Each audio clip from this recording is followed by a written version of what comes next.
오늘 저는 윌리엄 밀러의 꿈이라는 제목으로 여러분과 함께 말씀을 나누고자 합니다. 정말 이 꿈은 우리에게 많은 것을 시사하는 그런 꿈입니다. 여러분이 잘 아시다시피 이 내용은 초기 문집에 있는 내용입니다. 제가 이 꿈에 대해서 간략하게 먼저 설명을 드리도록 하겠습니다. 윌리엄 밀러가 꿈을 꿨는데요. 그 꿈에는 약 25cm 정도 되는 정육면체의 흑단으로 만들어진 상자가 보여졌습니다. 그런데 그 상자에는 열쇠가 하나 있었는데요. 그 열쇠를 이렇게 탁 열어서 뚜껑을 열어보니 거기에는 아름다운 진주들과 다이아몬드와 각종 금화와 은들이 너무나도 아름답게 배열되어 있었습니다. 그래서 그 보석들은 너무나도 빛을 내고 있었고 그 빛이 마치 태양과도 같이 환히 비치고 있었습니다. 그래서 그 모습을 보면서 감탄하면서 정말 놀라워하고 있는데 이것을 나 혼자만 보기에는 너무나도 아깝다. 정말 이것을 다른 사람에게도 보여주어야겠다라는 생각이 들었습니다. 그래서 윌리엄 밀러는 그 상자를 탁자 위에 올려놓고 원하는 사람은 누구나 볼 수 있도록 사람들을 초청하였습니다. 처음에는 사람들이 많이 오지 않았습니다. 1명, 2명, 3명. 그러다가 점점 많은 사람이 몰려들기 시작하였고 나중에는 큰 때를 이루기 시작하였습니다. 사람들은 그 상자에 있는 보석들을 보면서 감탄을 하고 놀라우면서 소리를 지르면서 쳐다보았습니다. 그래서 구경꾼들이 점점 많아지면서 처음에는 사람들이 그 보석을 손에 들고 이렇게 쳐다보니 나중에는 그것을 점점 탁자 위에 흩어놓기 시작을 했습니다. 근데 그때 문득 윌리엄 밀러는 이런 생각이 들었습니다. 조금 있으면 혹시 주인이 와서 이 상자를 돌려달라고 할 텐데, 그런데 상자를 돌려주려면 이 보석을 원래 있는 상태 그대로 돌려줘야 되는데 이미 사람들이 와서 그 보석들을 다 흩어놓아서 도대체 어떻게 하면 좋을까라고 걱정을 하면서 사람들에게 이제 이 보석들을 만지지도 말고 꺼내지도 마십시오라고 이렇게 부탁을 하자 사람들은 그 말을 듣지 않고 오히려 더 그 보석들을 흩어놓았고 나중에는 온 방과 마룻바닥에 그 보석이 다 흩어지게 되었습니다. 그러면서 나중에는 진짜 화폐와 진짜 보석 속에 가짜 보석과 가짜 화폐들이 섞여져 있었고 나중에는 그런 쓰레기들이 그 상자를 가득 차게 되어서 나중에는 보석을 전혀 분간할 수밖에 없게 되었습니다. 그래서 윌리엄 밀러는 너무나도 화가 나고 너무나도 이 울화가 치밀러서 그 사람들을 방으로 쫓아내려고 아무리 노력해 보았지만 헛수고였습니다. 그래서 그들을 나무라면 나무랄수록 그들은 더욱더 진짜 가운데 가차를 흩어놓았습니다. 그래서 나중에는 그 보석이 하나도 보이지 않게 되었는데요. 나중에는 결국에는 그 상자를 갈기갈기 찢어서 방 안에 던져 놓아 버렸습니다. 그래서 윌리엄 밀러는 마침내 그냥 자포자기를 하고 하면서 방에 털썩 주저앉아서 엉엉 울고 말았습니다. 그러면서 갑자기 하나님을 생각하고 하나님께 도움을 달라고 간절히 기도하기 시작했습니다. 그러자 그때 문이 열리면서 한 사람이 들어왔습니다. 한 사람이 들어오자 그 방 안에 있던 모든 사람들이 밖에 나갔습니다. 그러면서 그 사람이 빗자루를 들고 방문을 활짝 연 다음에 쓰레기들을 다 청소하기 시작하였습니다. 그런 다음에 그 보석들을 하나씩 하나씩 주어서 상자의 원래 있는 자리에 배열해 놓기 시작하였습니다. 어떤 것들은 정말 바늘 끝보다 더 작은 보석과 다이아몬드였지만 원래 있던 위치에 그 사람은 정확하게 갖다 놓았습니다. 그리고 마침내 원래 처음 보았던 그 자리대로 보석들이 배열되어 있었고 그 보석의 모습은 정말 처음 보았던 그때보다 10배나 더 밝은 빛을 내고 있었습니다. 그래서 윌리엄 밀러는 그 광경을 보고 너무 기뻐서 소리를 질렀는데 그때 마치 이 꿈이 깨게 되었습니다. 정말 이 꿈이 우리에게 시사하는 바는 무엇일까요? 우리에게 주는 영적 교훈은 무엇일까요? 오늘 이 시간에 우리가 함께 이 꿈의 의미에 대해서 함께 살펴보려고 합니다. 윌리엄 밀러가 꿈에서 보았던 상자와 그 안에 있는 보석은 무엇을 상징합니까? 그것은 바로 교회를 상징합니다. 그리스도의 눈에 그의 교회는 매우 귀한 존재이다. 그것은 그의 양무리를 두르고 있는 우리요, 그분의 보석이 들어있는 상자이다. 그리고 이 상자는 이중적인 의미가 있는데요. 하나는 교회를 상징하고 또 하나는 하나님의 말씀을 상징합니다. 하나님의 말씀은 귀중한 진리의 보석으로 가득 차 있다. 그러므로 부모들은 그 보석들을 그 상자에서 집어내어 자녀들 앞에 그 보석들의 참된 영광을 제시할 것이다. 자, 이 말씀은 우리가 함께 찾아보길 원합니다. 시편 144편 12절에 있는 말씀입니다. 복음 성경을 가지고 계신 분은 그 밑에 있는 주석의 말씀을 함께 봐주시기 바랍니다. 우리가 그 상자는 교회를 상징한다고 말씀을 드렸는데요. 그럼 그 교회 안에 있는 보석들은 무엇을 상징할까요? 자, 여기 제목에 보면은 인간 보석에다가 시간을 보내시는 하나님이라는 제목의 말씀입니다. 인간의 가치는 표면을 갈고 닦아 윤을 내는 작업이 하나님께서 받으실 만한 것이냐 아니냐에 전적으로 좌우된다. 거칠은 돌들이 건축 자재가 되려면 먼저 그것들은 석재 공장으로 옮겨지고 잘리고 반듯하게 다듬어져야 한다.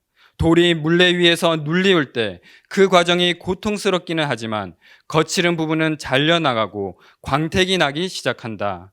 주께서는 가치 없는 물질과 함께 시간을 소비하시지 않으시고 단지 보석만을 궁정의 식양을 따라 다듬으신다. 사람이면 누구나 다 각각 하나님의 손으로 하시는 이 일에 복종할 뿐 아니라 모든 영적 건강과 근육을 긴장시켜서 품성은 더욱 순결해지고 말음보다 아름다운 말을 하게 되고 행동은 주님이 인정하실 수 있는 일을 행하도록 해야 한다. 누구나 이 고통스러운 과정을 거쳐야 된다라고 말씀을 하고 있는데요. 우리가 이 과정을 거치지 못하면은 결코 하늘의 한 자리를 차지하지 못할 것이라고 말씀을 하십니다. 우리가 우리를 순결케 하고 깨끗게 하는 이 과정을 따르는 것이 때로는 어려운 일이기는 하지만 최후의 구원을 받으려면 이 과정이 우리에게는 꼭 필요합니다. 그래서 이 일을 하려면은 우리 모두에게는 인내와 믿음이 필요한데요.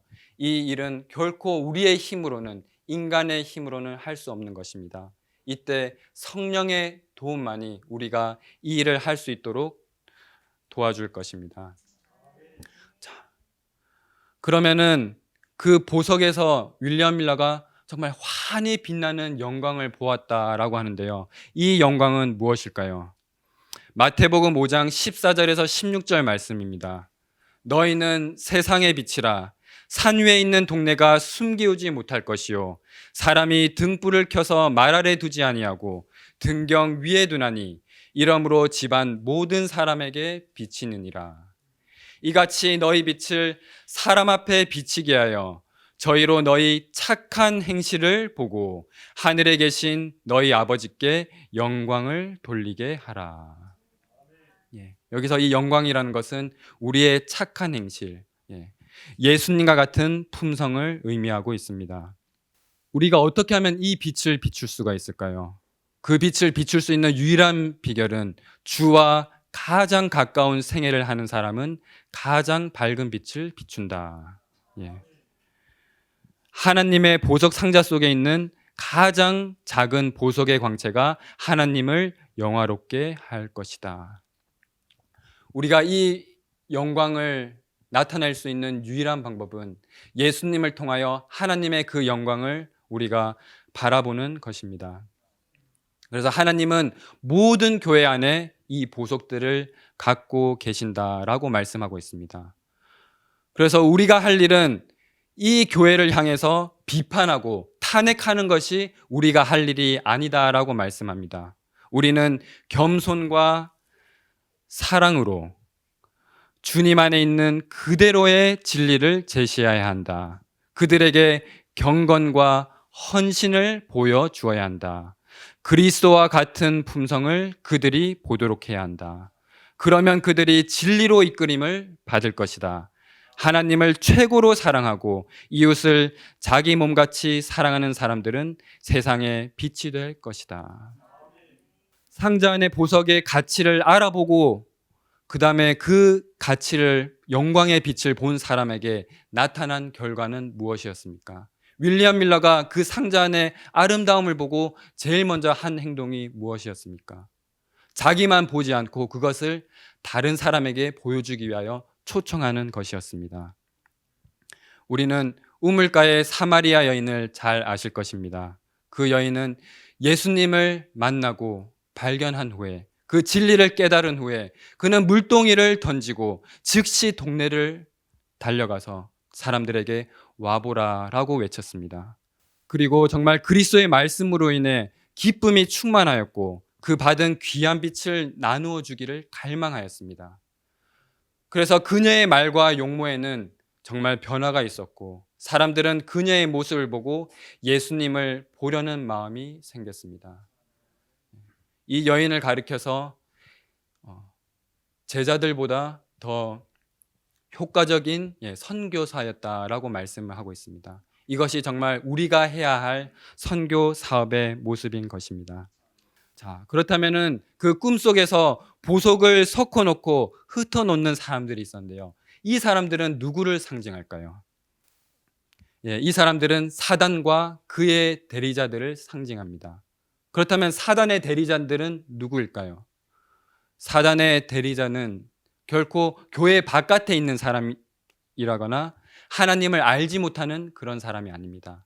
사단의 가장 효과적인 대리자는 교회 안에 있는, 입으로는 하나님을 믿는다고 공언하나 실제로는 그러한 삶을 살지 않은 가짜 그리스도인을 가리킵니다.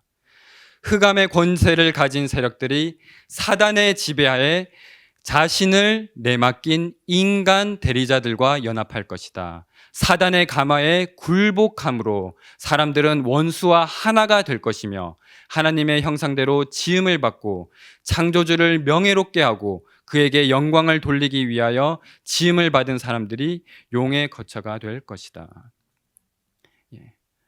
하나님의 사단의 가장 좋은 동맹자는요, 마음을 반만 바친 사람이라고 말씀하고 있습니다. 반만 마음을 바치고 그리스도인 생활을 시작하는 사람들은 그들이 처음에 의도했던 바가 무엇이었든 간에 종래에는 그들이 원수의 편에 있음을 알게 될 것이다. 하나님의 사업의 배도자나 반역자가 되는 것은 죽는 것보다 더욱 심각한 문제이다. 왜냐하면 그것은 영생을 잃는 것을 뜻하기 때문이다. 두 마음을 품은 남녀는 사단의 가장 좋은 동맹자이다. 여러분은 혹시 지금 마음속에 아주 사소하게 보이는 죄, 아주 작게 보이는 그 죄를 품고 있지 않습니까? 그것을 버리지 않고 자신을 정당화하고 핑계하고 있지 않습니까? 그런 자는 사단의 가장 좋은 일꾼이다라고 말씀하고 있습니다.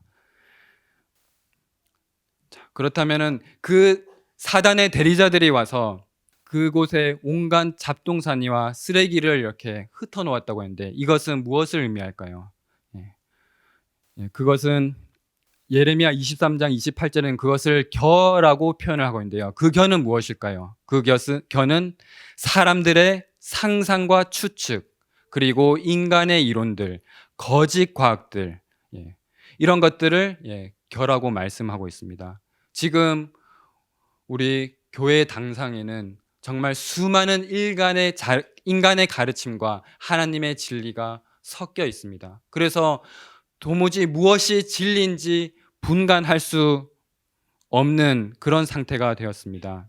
그래서 사람들은 여호와가 이같이 말하노라라고 한 분명한 말씀을 제쳐놓고 추측, 인간의 이론을 구원의 시금석으로 삼고 있습니다. 이렇게 해서 이들은 초석 위에 세워져야 할 귀중한 건축 자재로서 쓰레기들, 풀리파리들, 나무들, 그루터기들을 대량 들여오게 된다. 이런 것들은 불시험이 오게 되면 견디지 못하고 타서 없어질 것이다. 그래서 이 진리는 오래 쓰레기 속에 묻혀 있습니다. 그래서 하나님께서는 이것을 정말 광부가 금을 캐는 심정으로 찾지 아니하면은 진리를 결코 우리가 분간할 수 없다라고 말씀하고 있습니다.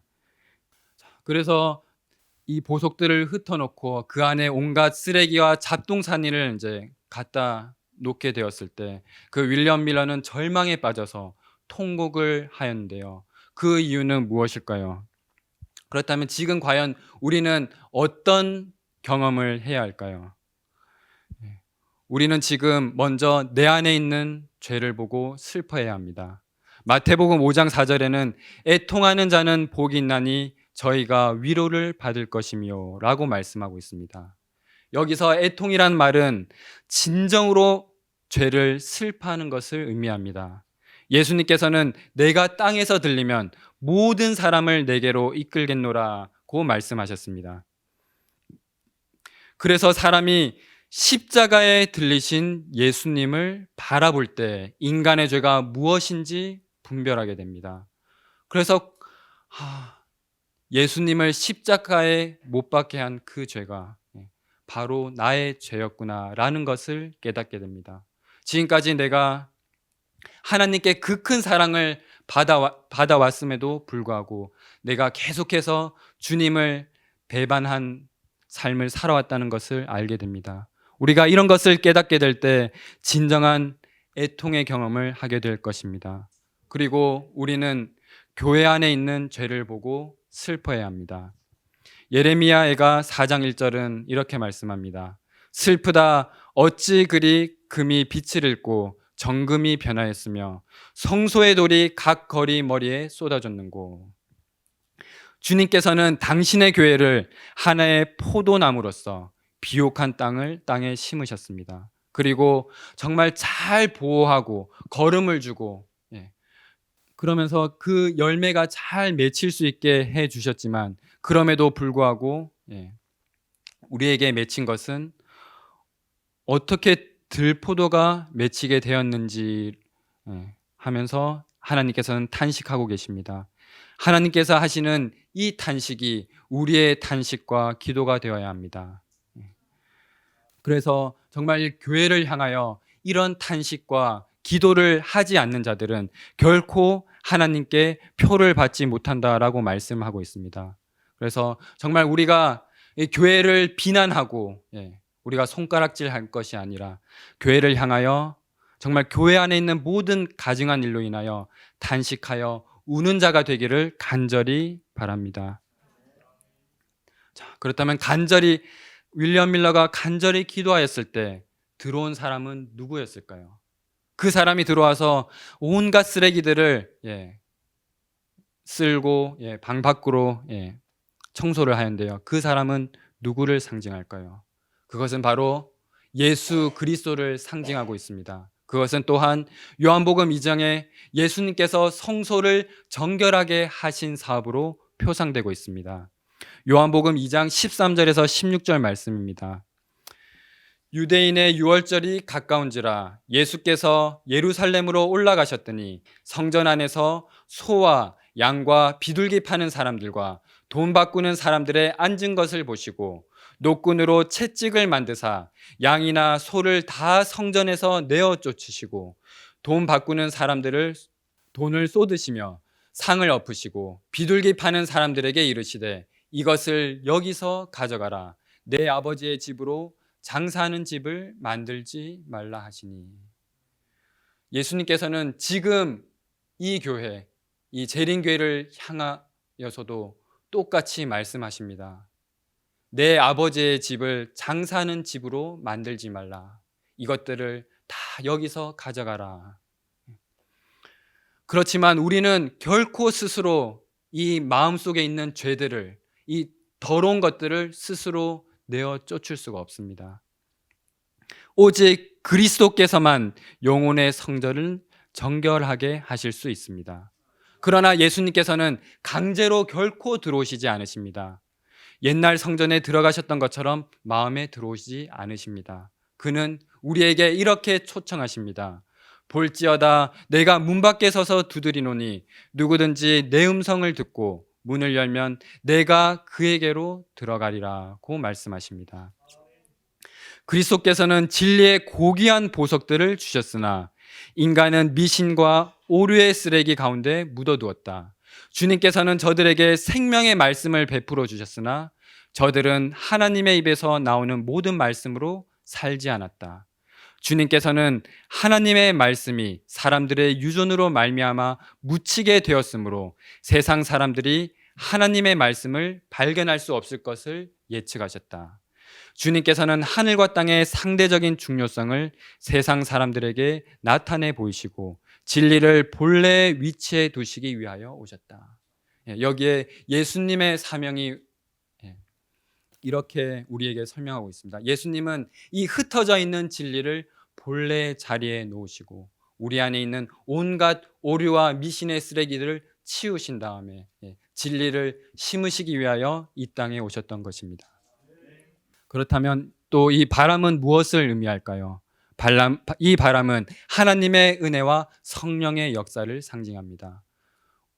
우리는 그 니고데모에게 하신 예수님의 말씀을 통하여 성령께서 하시는 일에 대해 잘 알고 있을 것입니다. 우리가 바람이 눈에 보이진 않지만 이 나뭇가지가 흔들거리는 것처럼 성령의 역사는 눈에 보이진 않지만 반드시 결과를 드러낸다는 사실입니다. 우리 다 함께 이 말씀을 꼭 같이 읽어보셨으면 좋겠습니다. 베드로전서 1장 22절에 있는 말씀인데요. 제목이 영혼의 환기라는 말씀입니다. 자, 우리 다 함께 읽도록 하겠습니다. 시작. 우리가 방을 환기시키는 것처럼 주께서 마음을 아주 깨끗게 하신다. 환기를 시킬 때 우리는 방문과 창문을 닫아 공기를 정화시키는 물질을 투입시켜 하는 것이 아니라 방문과 창문을 활짝 열고 깨끗게 하는 하늘의 공기를 들어오게 한다. 주님은 진리를 쫓는 자는 빛으로 온다고 하셨다. 충동과 감정의 창들을 하늘로 향하여 활짝 열어 젖혀야 한다. 이기심과 세속의 먼지들을 내어 보내어야 한다. 하나님의 은혜가 마음의 방들을 휩쓸고 지나가야 하며 상상은 하늘의 주제들을 명상의 제목으로 가져야 하며 본성의 모든 요소들은 하나님의 성령으로 정결케 되어야 하며 활력을 얻어야 한다. 아멘. 예수님께서 이 모든 것을 정결케 하시고 보석들을 제자리에 두었을 때 그 보석들이 전보다 10배나 더 환히 빛나졌다라고 말씀하고 있습니다. 이것은 무엇을 의미할까요? 이것은 바로 죄로 인해 타락한 인간이 그리스도의 은혜로 거듭나고 변화되면 하늘의 천사보다도 더 밝은 영광이 비치게 될 것이다 라는 것을 의미하고 있습니다. 지금 우리의 모습은 마치 아까 제가 보여드렸던 이 거칠고 모난 돌과 같을지 모르겠습니다. 그러나 이 돌 안에는 보석이 숨겨져 있습니다. 그러나 우리가 이 보석이 되어 하늘나라에 가기 위해서는 반드시 그 시련과 고통이라는 그 연단의 과정을 통과해야 합니다. 때로는 그 과정이 고통스럽고 힘들지만 하나님께서 우리를 훈련시키시고 연단시키시는 사실을 기억하시면서 그것을 기쁨으로 감내하게 되기를 바랍니다.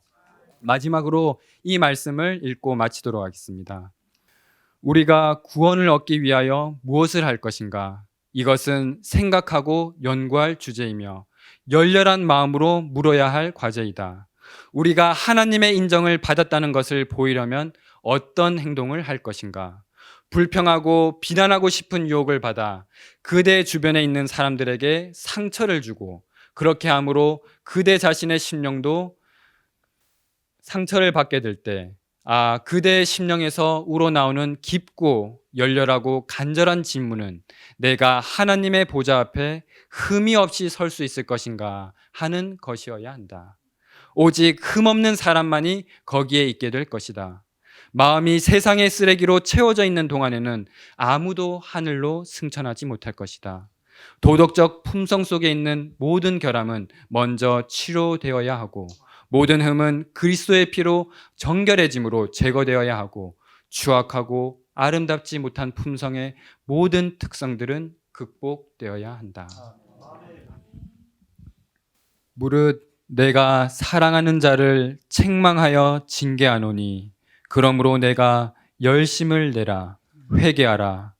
볼지어다 내가 문 밖에 서서 두드리노니 누구든지 내 음성을 듣고 문을 열면 내가 그에게로 들어가 그로 더불어 먹고 그는 나로 더불어 먹으리라. 아멘.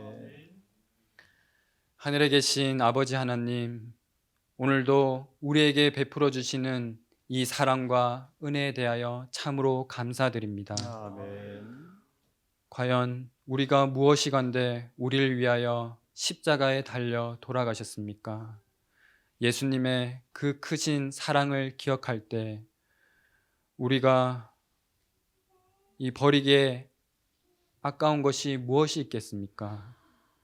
주님, 때로는 이 자아를 굴복하고 버리는 일이 고통스럽고 힘들지 모르겠지만 우리가 항상 예수님의 그 고난과 희생과 십자가를 생각하며 이 모든 고통을 기쁨으로 우리가 견뎌낼 수 있도록 도와주시옵소서.